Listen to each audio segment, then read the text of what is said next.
Hoy vamos a meternos de lleno en la anatomía de un colapso. Esto es básicamente un caso de estudio de cómo toda una civilización puede autodestruirse. Y para esto nos vamos a basar en el registro de Éter 15, que es el documento que nos cuenta, paso a paso, el final de esta nación. Así que, empecemos.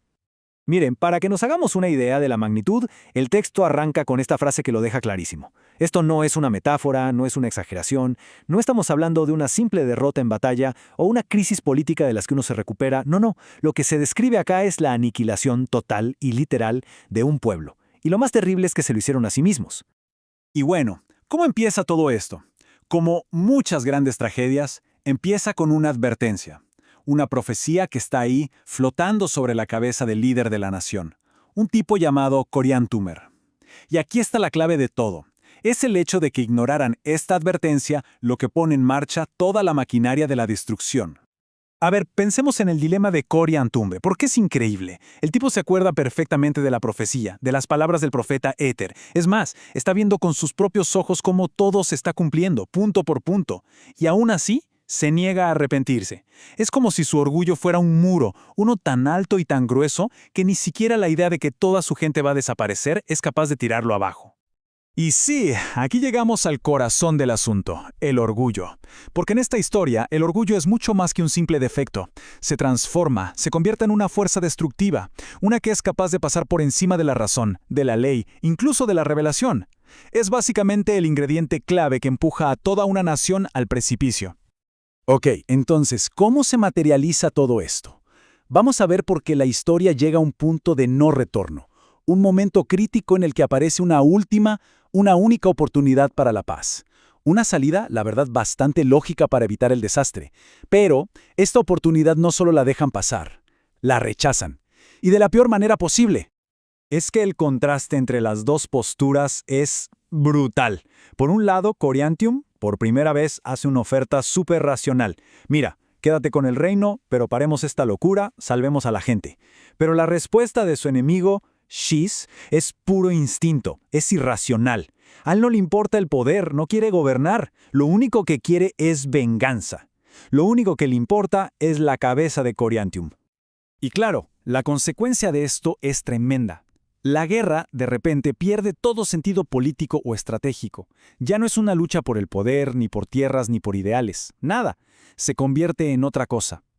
El destino de un pueblo entero queda reducido a un duelo personal, a una pelea a muerte entre dos individuos. Y con esto entramos de lleno en el tercer y último acto de esta tragedia. Y es acá donde la cosa se pone todavía más oscura, porque ya no es que no busquen una salida, es que formalizan un pacto de aniquilación mutua. Llegados a este punto, la distinción entre civil y soldado desaparece. Ya no hay. Todos los que quedan, hombres, mujeres, incluso niños con la fuerza para pelear, se unen a uno de los dos bandos. Es como si toda la sociedad se hubiera transformado en dos gigantescos ejércitos con un solo objetivo: borrarse del mapa el uno al otro. Y los términos de este pacto final son simplemente aterradores. Esto ya dejó de ser una guerra. Es literalmente un suicidio colectivo con reglas. La lucha será a muerte. No habrá prisioneros. Nadie pedirá clemencia. La única forma de que esto termine es con la extinción completa de uno de los bandos.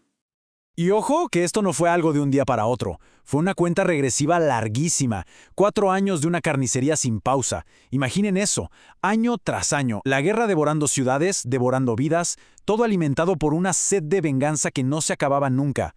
Al final el agotamiento era total, en ambos lados. Apenas les quedaba energía para una última y definitiva batalla.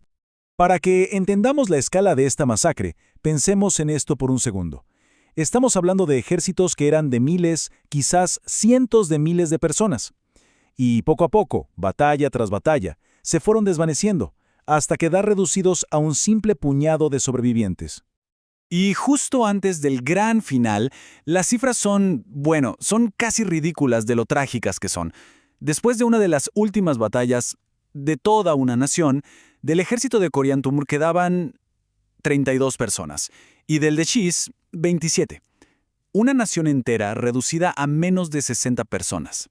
Y así, con este panorama desolador, llegamos al acto final, al momento en que la profecía se cumple al pie de la letra y donde entendemos el papel del hombre que vio y escribió todo esto, el profeta Éter, el único testigo. El combate final es como una versión en miniatura de toda la guerra. Los poquísimos que quedan luchan hasta que no pueden más, cayendo uno tras otro. Y al final, como era de esperarse, solo quedan ellos dos, Coriantumr y Shis. La escena es increíble. Shis, casi desmayado por la pérdida de sangre, se levanta para un último ataque y es ahí cuando Coriantumr le corta la cabeza. Fin. La profecía se ha cumplido. Uno. Solo uno. Ese es el resultado final. Después de años de guerra, de batallas incontables, de la muerte de millones, queda un solo sobreviviente. De pie, en medio de un campo de batalla cubierto por los cuerpos de su gente. Pero acá viene el giro más trágico de todos. Sobrevivir, en este caso, no es ninguna victoria, es una sentencia. Para Coriantumr es el cumplimiento de su condena. Su orgullo lo hizo ganar, sí, pero el precio fue perderlo absolutamente todo, exactamente como le habían advertido que pasaría. Y mientras todo esto pasaba, ¿qué hacía el profeta Éter? Cumplir su misión.